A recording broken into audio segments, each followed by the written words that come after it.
और प्रधानमंत्री नरेंद्र मोदी आज पीएम विश्वकर्मा योजना की शुरुआत करेंगे। स्वतंत्रता दिवस के मौके पर प्रधानमंत्री ने इस योजना की घोषणा की थी। केंद्र सरकार इस योजना के तहत 15,000 करोड़ रुपए खर्च करेगी और इस योजना का उद्देश्य कारीगरों को आर्थिक सहायता देना है। ये योजना कारीगरों के पारंपरिक कौशल को बढ़ावा और मजबूती देने में बहुत कारगर साबित होगा। ये कारीगरों तक उत्पाद और सर्विस को सही से पहुंचाने में भी मदद करेगी।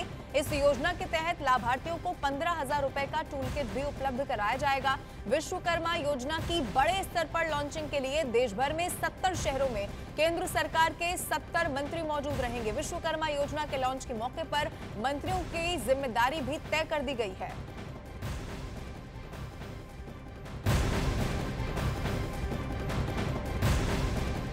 और प्रधानमंत्री नरेंद्र मोदी का आज 73वां जन्मदिन है। पीएम मोदी के जन्मदिन के मौके पर बीजेपी देश भर में कई कार्यक्रमों का आयोजन कर रही है। इस मौके पर देश के विभिन्न हिस्सों में कई कार्यक्रम मनाए जा रहे हैं। दिल्ली स्थित दरगाह हजरत निजामुद्दीन में उनकी दीर्घायु और बेहतर स्वास्थ्य के लिए सुबह 11 बजे सामूहिक दुआ का आयोजन भी किया जाएगा।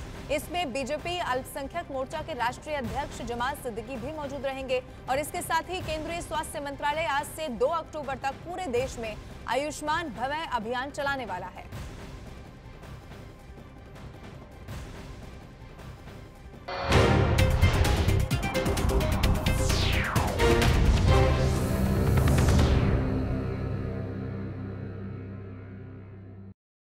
फिक्स डिपॉजिट खोल दूं? के मुताबिक इसी बीच रूस दौरे पर गए किम की उन तस्वीरों ने जापान की चिंता और ज्यादा बढ़ा दी, जिनमें वो एक एयरक्राफ्ट बनाने वाली फैक्ट्री में दिखे, क्योंकि इसके बाद ही ये चर्चा तेज हो गई कि उत्तर कोरिया रूस से खतरनाक लड़ाकू विमान खरीद सकता है। अगर ऐसा हुआ तो उत्तर कोरिया के दुश्मन दक्षिण कोरिया के साथ साथ जापान पर भी खतरा बढ़ जाएगा।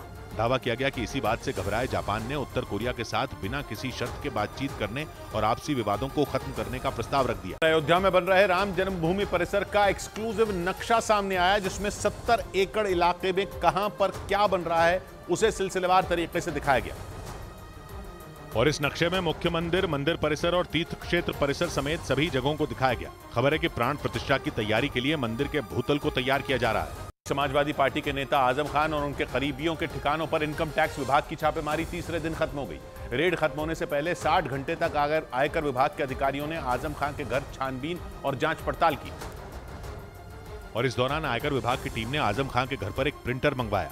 खबर है कि आजम खान के ठिकानों से मिले दस्तावेजों और सामान की लिस्ट तैयार करने के लिए प्रिंटर मंगवाया गया। पाकिस्तान ने फायरिंग की घटना के 9 दिन बाद तोरखम बॉर्डर को फिर से खोल दिया। पाकिस्तान और अफगानिस्तान के बीच तोरखम एक प्रमुख व्यापारिक सीमा है, जहां से पाकिस्तान मध्य एशिया के देशों तक कारोबार करता है। लेकिन 6 सितंबर को इसी बॉर्डर पर एक नई चेक पोस्ट बनाने के विवाद पर पाकिस्तान और अफगानिस्तान के सैनिकों के बीच भिड़ंत हो गई थी। उस दौरान करीब 2 घंटे तक तोरखम बॉर्डर पर दोनों देशों के बीच फायरिंग हुई थी। इस घटना के बाद पाकिस्तान ने बॉर्डर बंद कर दिया था, लेकिन 9 दिन बाद इसे फिर से खोल दिया गया। पिछले 9 दिनों तक बॉर्डर के दोनों तरफ सैकड़ों की संख्या में सामान से भरे ट्रक फंसे रहे।